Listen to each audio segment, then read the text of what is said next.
Hi, everyone. Welcome to the Biz Dev Podcast, the podcast about developing your business. I'm David Baxter, and I'm joined, per usual, by Gary Voigt. You know, Gary, I've been giving him grief the last several weeks about being a Swiftie, and I've made fun of you You're the several times Swiftie. about that. You know what? I was going to tell you that my daughter has officially crossed the line, like bad. She was all excited about the whole thing. We're going to date this podcast right here, but she changed the lyrics for Travis Kelce. Is that his name? You can tell how big of a sports fan I am. And she changed the name of the lyrics during the song, and there was a million videos of it. And she was just like giddy, clapping.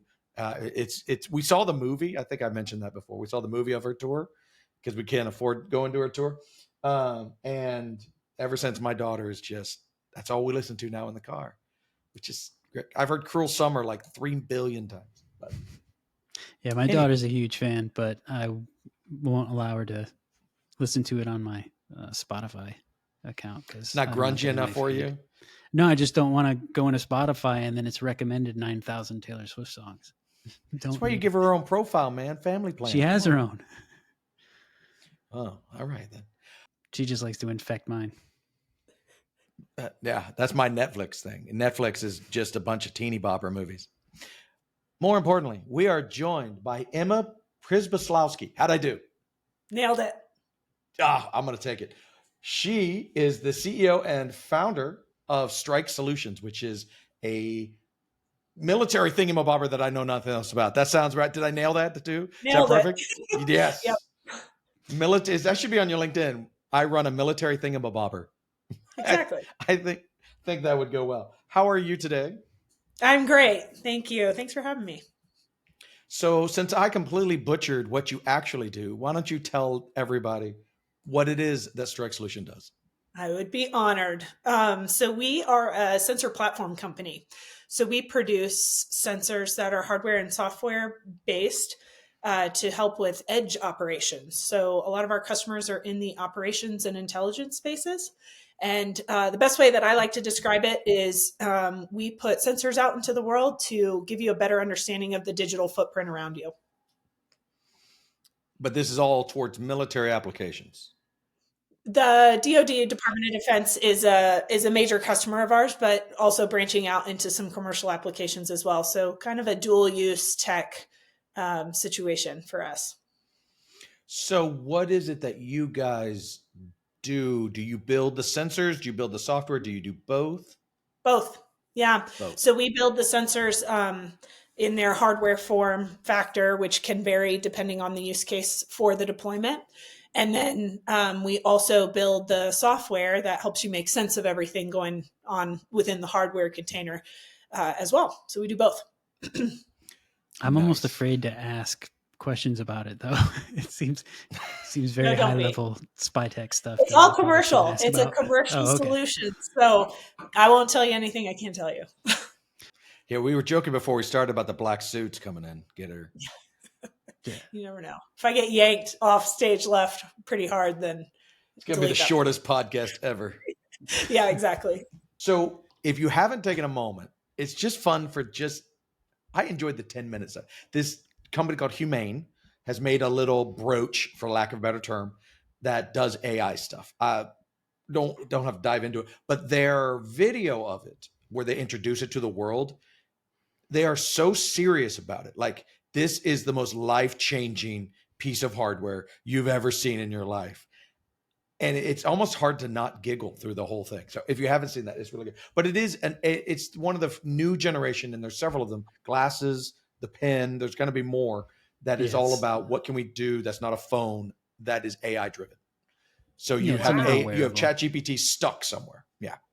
Stuck Got somewhere. it. So what are you guys measuring in your world? Like, what is a sensor that you care about I mean, there's a million sensors, but what do you guys do specifically?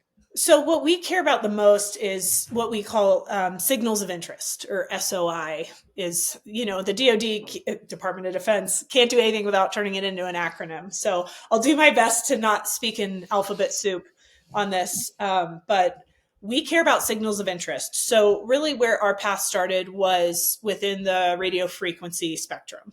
So what signals within the radio frequency spectrum would we care about? And that the answer to that changes depending on whether you're looking at a particular environment in the United States or perhaps an overseas environment. Those signals of interest vary depending on the use case that you're looking at. And then where we've really branched out from there, and this is super exciting, is being able to not only catalog or create really robust data libraries around signals of interest that other people have not done yet. So thinking of like some bespoke signals that exist out in the world that people haven't taken a close look at. We've gone after those particular signals in terms of making sense of them and turning them into those robust data libraries. But then where it gets really cool is when you start pairing some of the signals of interest we're collecting with image recognition or computer vision as applied to video as you collect video out in a certain area. So our whole name of the game is how do we create inexpensive, commercially driven sensor platforms that are able to bring together multiple different sensing technologies to create a better picture so that you have better situational awareness. And why this is becoming important is threat landscapes for the Department of Defense and intelligence community, as well as just the commercial world around us, is evolving so rapidly with Internet of Things and all of the devices we have around us or that are associated with us as people it's so dynamic, right? And it's increasing like crazy. Everything from smartwatches to cell phones to cars to everything is electronic driven. And so being able to really discern and understand what that landscape looked like around you is really important to our customers. What is a commercial application that you guys have done? Obviously, military stuff gets sensitive, but give me a commercial version of a client. What are they doing? Sure. So one of the things that we're currently working on is security operations. So think about a warehouse that is used for, and Amazon is not our customer, but is a great example. So an Sure. Amazon warehouse that doesn't necessarily have human beings staffing it and securing it all of the time. How can you employ technology to better understand maybe some people that continue to walk by your particular location, and then all of a sudden you have loss prevention issues on your hands? Was it associated with people that have continued to case your joint, if you will, or not? So stationary like security operations. And what's really interesting about that particular commercial use case is what we're seeing in that market for security operations personnel in general. So think about like a mall cop, like a gun for hire or a security professional that is hired commercially to protect a certain area. That supply of human being filling that role is dwindling so rapidly because the pay scale is being matched and caught up with by other industries. And so people are naturally gravitating away from being security professionals. So there's not enough people and there's an increased demand for places that need to be protected. And so you're meeting this supply and demand issue where the only logical way and cost efficient way to secure some of these assets or facilities is to augment technology with that. And so being able to have a robust sensing capability on site helps you do that. And at the very least, it helps you cut down on the number of bodies that you need to be having there on site to actually conduct security operations. But hopefully, eventually, we'll get to the point where they wouldn't be required at all. And so that's a commercial application that we are specifically looking at right now. But there's other really cool things that we've looked into in the past. Driving customer experience is a potential area. So if you know what human traffic looks like and where people are moving and maybe why they're moving a certain direction, can you influence that? And that's a whole separate market that can be a can of worms, but we see ourselves as being a step in the right direction for those types of companies to understand like the baseline of where people are moving and why. Gary, I'm afraid that we've done it again. We have brought someone on the podcast who's way more intelligent than we are. No, and no. we're just we gonna are all our stuck. questions are gonna sound dumb. And I have like 5 dumb No, they're questions not. already. Just prepare. Now, my first question is your shirt, sweater, is that puff paint on your? No. And I have to give a shout out for this. My dear friend English Saul, who you have also had, Yes. Dr. Saul on this show, Another bought me person this that's as a way gift. smarter than us. Yeah, you're not helping the argument about smart people, but go ahead. Well, I make her be friends with me so that she'll teach me things because she Fair. is brilliant. She got me this shirt, and it is actually stitched, so it is not puff paint. Although I'm a big Nice. puff paint fan. Yeah. I was just my wife's going to appreciate this. The juxtaposition, there's my big word for the day, of you talking about all the sensors and military stuff, and you have a stitched shirt. I just love that. That is so High perfect. fidelity and low fidelity. It's just great. So hats off to English for Yep. getting that shirt. Okay, so I have a question. Fine, whatever. Not to derail David's, obviously way more intelligent question, but Rude. the data and stuff that you guys record, I guess the sensors that you use for the security purposes, does that also involve like facial recognition, or is it just pattern observation? Is it camera as well as, I guess you could say, Both. like LiDAR detection and stuff? Okay. Yep. So we can include video or imagery or video footage, and we do that pretty regularly. Yeah, I know the facial recognition thing is still a very sticky topic, and I didn't know of the tough. application in security purposes, like if that's even allowed yet, or in what use case is it allowed? Yeah, and that gets in. That's a little bit. It gets into a little bit more sensitive waters, in my opinion, just because facial recognition is not like a nail in the coffin by any stretch of the imagination. It's another data point that can be used and is used, and is something that we have some really, really exciting work around. But it is never like the silver bullet problem solved aspect to anything that we do. But it's cool, and it's a really cool technology domain to explore in and at least know the limitations of it. So we certainly do that. I know that you have a military background, but aside from that, how did you get into this? Like, you were in the Air Force. So I don't know if that means you flew planes, but that's what I think. Everyone in the Air Force, in my mind, flies jets. That's how it works in my world. Everyone's Maverick. So I'm going to assume, I'm going to assume that you were in Top Gun and move on from there. Even though that was Perfect. Navy. Perfect. Yeah.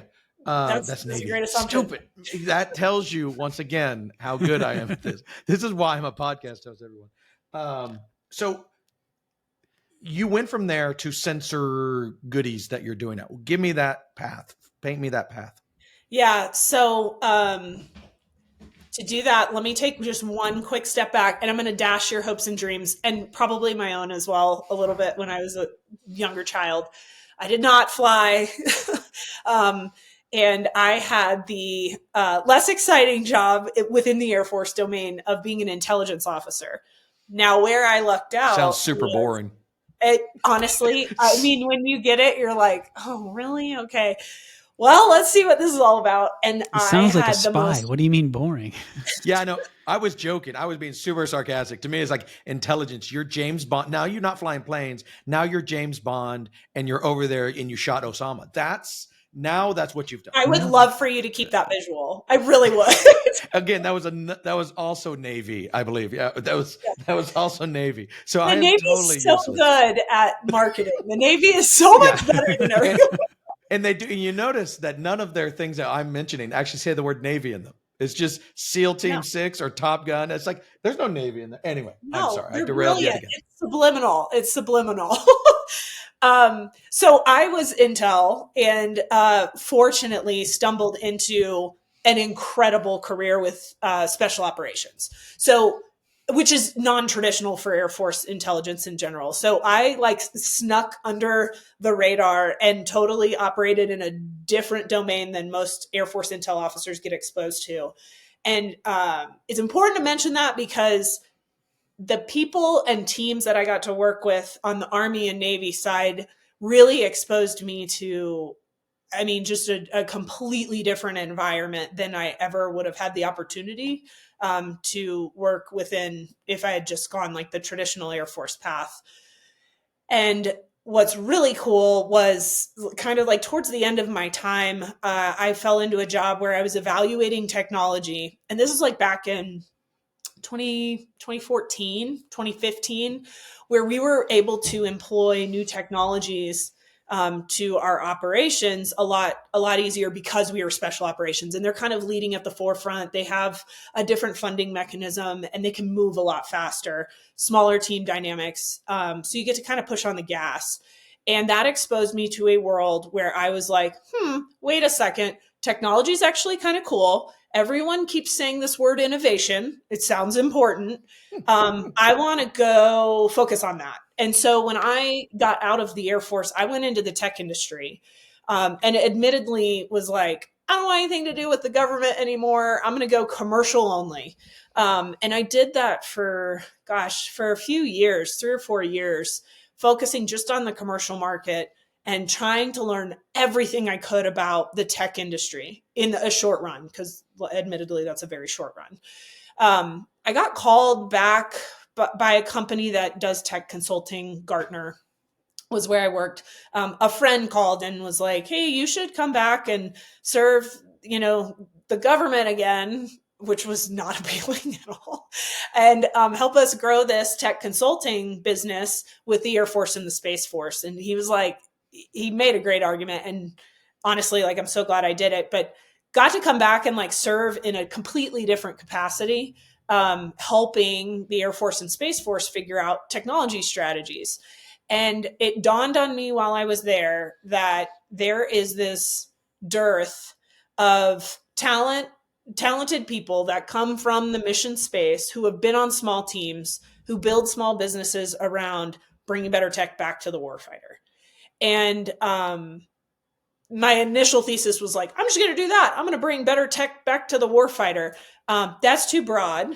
And frankly, like, you need a product. I wanted to be a product company and not just a consulting company. So we started Strike, and we acquired some amazing technologies from friends that are at a tangential company that had done some great work but wanted to get out of the game. And the rest is history. We've taken that and just really run with it. And been laser focused on our customers. So if our customers are happy, we're nailing it. The day we screw that up is kind of our philosophy, at least, is the day we screw that up is the day that we're not doing what we should be doing. So that's how I got into what we're doing now and why we went down the sensor technology path. And, specifically why that technology is because our global dynamics are changing so much. So me being in Iraq and deployed to Iraq, doing the job I was doing, looks completely different today than it did when I was there. And a lot of it has to do with that increasing digital footprint that exists all over the world. And how do you make like better sense of that so that you can be safer operating in places that you are, or be able to like go after new emerging threats that you may not know about or be able to detect normally. So that's the why of where we wound up where we are. Sorry, long story, but no, love it. So where are you as a company? Are you on a runway? Are you self-sufficient? Mix of both? I am so proud to say that we are self-sufficient. So we have not taken a single dollar in. I take that back. We took a very minimal amount of private investment from friends, and we have been bootstrapping the entire thing since then. So we do not have a relationship with any venture capital or private equity firms, and we eat what we kill, which is the most stressful, but also we wouldn't have it any other way right now. I can't say that'll last forever because who knows, and we've got really big plans. and what it'll take to achieve those big plans might evolve over time. But that's where we're at today. And I'll tell you, we are closing out our first year of business in the black, which is probably our greatest accomplishment this year, is just A, being still in business after the first year, and then B, also being profitable. It's very, very exciting. So there's a lot to unpack right there, because one of the things that we often talk about on this podcast is the first year and how much it sucks. And because I think a lot of people, and I say this a lot, but a lot of people think that starting a business is, they're superheroes who go out and do it and it's all rainbows and sunshine, or, which of course is not true, but even more importantly, I did go out and start my own business, and that first year was miserable and I hated it, and I must be doing something wrong. And so I like to talk about that first year because it's so raw most of the time. But you mentioned a couple of things. One, you are a product company. You're building gizmos and doodads and software. But the gizmos and doodads is what's interesting to me, because I don't think I have ever heard of a product company of any sort, because that's expensive and hard to do, that didn't take money. How were you able to build gizmos and doodads without, like consulting firms like myself or whatever, agencies, you can go grab a client and start making money immediately because I don't have to build a who's it, right? I can just go and offer my services for an hourly rate or something like that. When you're selling a doodad, you've got to make the doodad, which means money has to go in. How did that occur? So we did take private investment in the smallest amount that we possibly could, in order to have some lead time on our product delivery. So like I had mentioned, we acquired a portion of the technology that we have today from a spinoff from another company. And with that came an incredible reputation, as well as some customers that were just getting ready to transact their next big thing. And so we needed to build in some cushion for lead time so that we could buy all the materials that are required for us to put the gizmo together and make sure all the screws were tight and then ship it out the door. And then it just kind of grew from there, to be honest with you. And I wish I had a better answer, or there was some like magical potion that you can put together. But we have always led with the approach of being so customer focused that we said, look, this is what's possible, but you have to kind of meet us halfway, Mr. Customer, and like put the order in. And if you put the order in, we'll deliver the stuff, right? And we're good for it because we've been performing for a little while. And it worked. And honestly, I think it's a star alignment.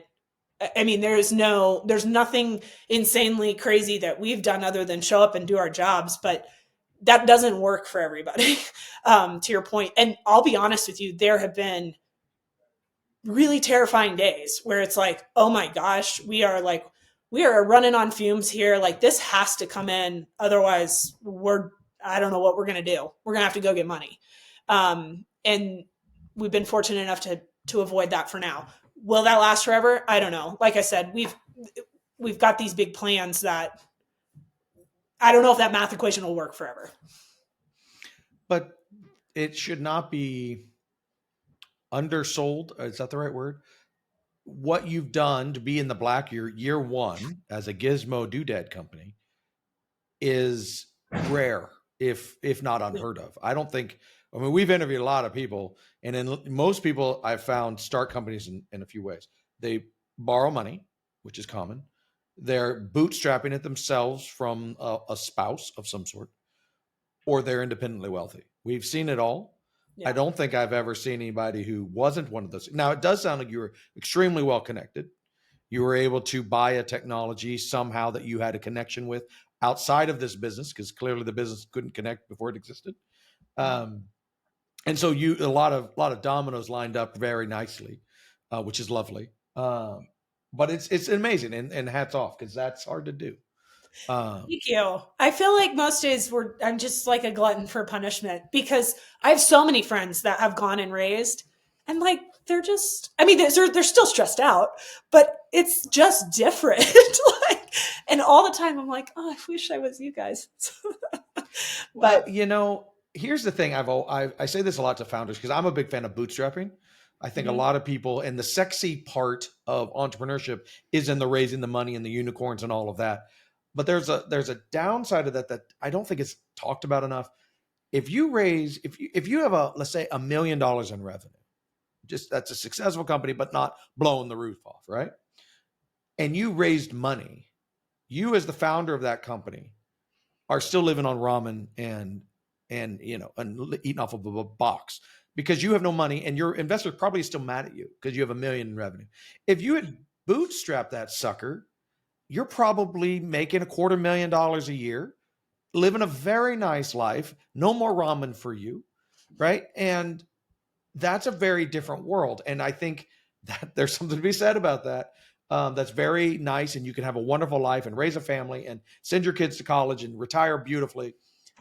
And you did it yourself, right? I think that doesn't get enough accolades. So the fact that you're doing that is very, very cool. Thank you. And sure. Well, and to add to that, the fact that you are a woman in to say the boys club is an understatement. It's the military and Department of Defense is even more kudos. I would like to know clearly I am not the best person to be asking about women's issues. I'm not diving deep into this, but I'm curious what your experience in that world has been. Whew. It's a loaded question. Now the black suits come in. Yeah, let me choose my words carefully.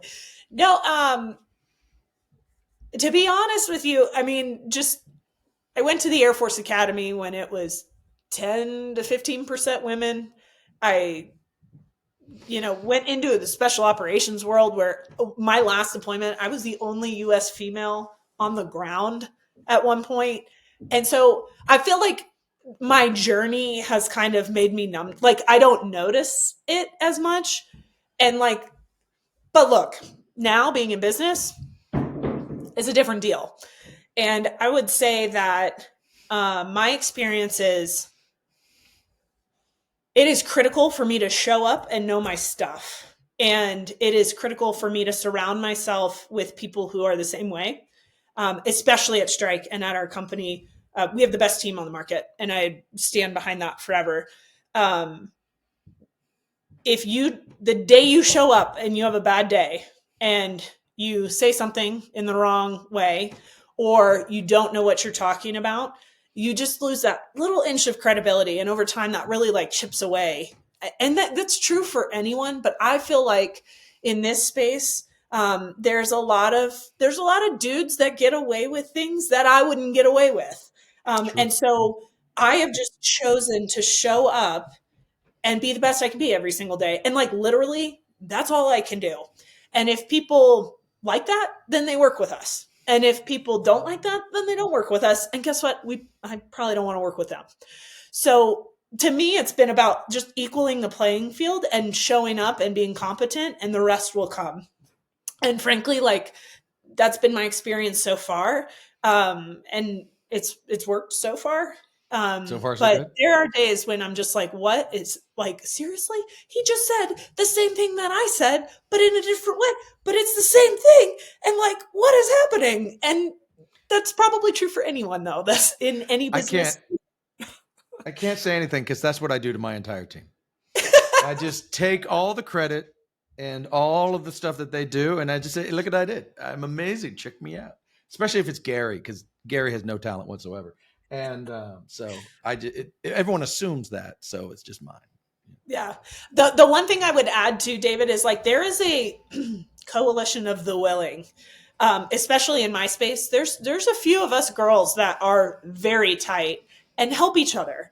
And I have girlfriends I can call and just scream into the phone. No words, just screaming about something. And they're yep, gotcha, girl. Totally get it. And so I would say that it's not I'm on this journey alone. There's a few of us and we found each other and we're oh my God, I can call you and complain. Perfect. So that's been incredibly helpful as well. I'm kind of jealous of that because I don't have anybody to call.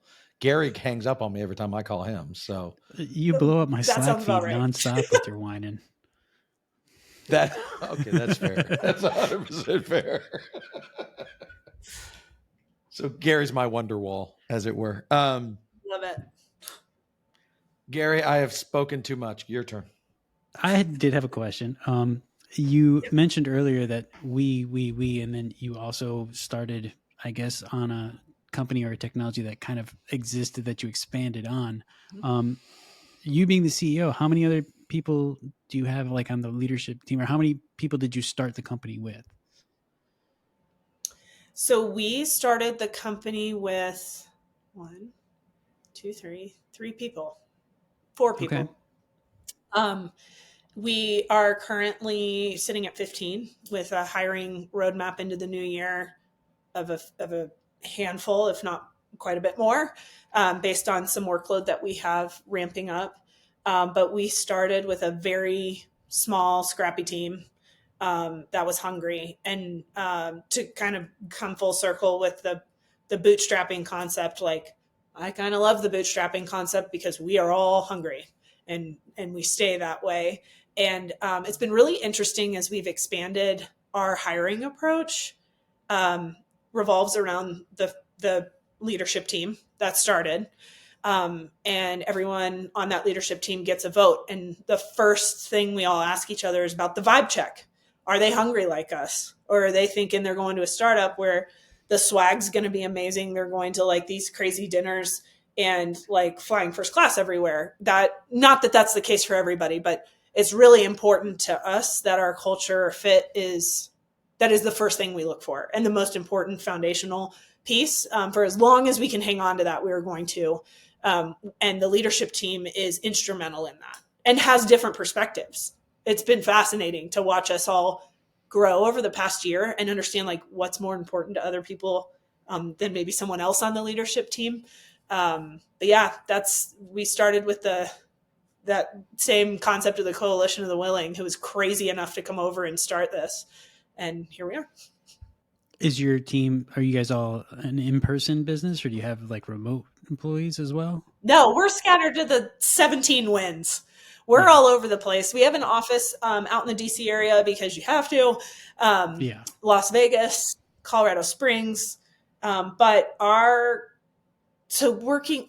lot of us come from the military, and like the admin side of the Department of Defense is brutally painful. And so we kind of went into this with the concept of like, you can still serve and do really cool things that revolve around the mission, and it doesn't have to be painful. And so we've tried to make a lot of our company decisions on making it not painful to like have to work in the defense space. And that includes like, where do you want to live? Can you do your work from where you want to live? Perfect. We'll foot the bill for travel when we need to, because it's important that you're happy where you're at. So again, one of those things that like works for us now, probably not sustainable forever and ever as we grow and grow and grow to a couple hundred people. People will likely gravitate, but that's kind of where we're at today. Yeah. You mentioned culture, and I think that is something that doesn't get enough love. People want to grow, or like I'll just speak from my experience. In a developer, you want the best developer. Okay, that's important. But is that guy a jerk? Right? Is that guy a know-it-all? Is that guy going to work? Is that, is it, you can use a sports analogy if you like, is he a glory hound or is he a team player? And that we have found, like we'll interview people and this guy will be technically superior to that guy. And we will choose the second guy because he fits in with our team. And we know we've done it right when our team starts talking about how great it is to work here and how great everyone is and how much they enjoy working with everybody except Gary. And poor Gary. It's every episode. That has made, trust me. that makes such a huge difference. I think I've worked in those people when you got the super ninja nerds who don't want to speak to you, who think all you're doing is taking away from. Yeah, and they might be. I'm certainly not the best dev in the world, but I bring a certain value, and so do you. And let's do this together. Well, Emma, since you are a young company, but you're doing extremely well, coming from a military perspective is different than some of the founders that we've talked to previously. What would you say your top 3 pieces of advice for any entrepreneur, new business, or startup would be? I love this question. And I'm curious how my answers will stack up compared to people with completely opposite We'll let you know. Backgrounds as me. Gary's Yes. really good at telling you if your advice sucks or not. Perfect, Gary. Tell me if my advice sucks, please. First and foremost, you have to surround yourself by people that lift you up. And I've been an entrepreneur now for several years and been involved in multiple different entities and projects, and still am. And the team that you have matters more than anything. I would almost say more than whatever it is you're offering to the market. And if you are surrounded by great people who, back to the culture piece, have a great calling for why they want to be connected to what you're trying to build, you can't lose. So I think surrounding yourself with the right people is first and foremost. Like, cannot foot stomp that enough. I've also been with people who are the last people on earth I should have been connected to, and they will prove to you why that is. And that's incredibly painful, especially as an entrepreneur with limited resources and limited time. So that one's really, really important. I am not great at following this next piece of advice, but I'm like very much like working on it. Trusting your gut. So your first intuition is usually the right one. And when it's on you to make the decisions, belaboring yourself with the what ifs and the paralysis by analysis does nobody any good. And so trusting your gut and moving out based on that gut feeling usually wins. Probably not always, but it's a good approach to have. And then the last thing is having fun. Like, why do this if you're not having fun is kind of my philosophy, because I could go make a lot more money working for somebody else and have a completely much chiller lifestyle than I do right now. But I'm having so much freaking fun with what we're doing that, like, why would I want to go work for somebody else? So having fun in what you're doing is the only, like, first and foremost benefit to being an entrepreneur, in my opinion. That, and when you are having fun, it shows and shines in all of your work. And people want to be part of that energy and want to be part of that fun that you're creating around you. And it snowballs and builds into bigger and bigger things. So those are my 3 pieces of advice. Do they suck, Gary? No, those are actually awesome. Some of them mirror other people's versions of them, but I think you say it better. Like, being passionate about what you do versus like the having fun. Fun sounds way better than passion. Sorry. Surrounding yourself with good people, that's important. Everybody says that. I was going to bring in the word passion as a substitute for fun. That's funny that you are poo-pooing that. But no, anyway. I'm just saying it sounds better when she says it, that it's fun, because we've heard everybody else already say passion. So it was a nice, true. Unique That's approach usually to my word. Yeah. I have enjoyed this way too much, but we are out of time. If anyone wants to reach out to you and learn more about you and Strike Solutions, what do they do to get in touch? LinkedIn is a great place. Strike Solutions is all over LinkedIn. And I would say that shoot me a message on there. I'd be happy to connect with anyone interested in what we're doing. Happy to tell you more about what we're doing, and always looking for great talent as well. So I would say LinkedIn's probably the easiest way, David. Cool. We will put all the links for LinkedIn and for your strikesolutionsgroup.com in the show notes. Love it. Thank you so much. Absolutely. Well, thank you guys very much, and we will talk to you all next week. Hi, I'm Christy Pronto, Content Marketing Director here at Big Pixel. Thank you for listening to this episode of the BizDev Podcast. We'd love to hear from you. Shoot us an email, hello@thebigpixel.net. The BizDev Podcast is produced and presented by Big Pixel. See you next week. Until then, follow us on Instagram, Twitter, Facebook, Threads, YouTube, and LinkedIn.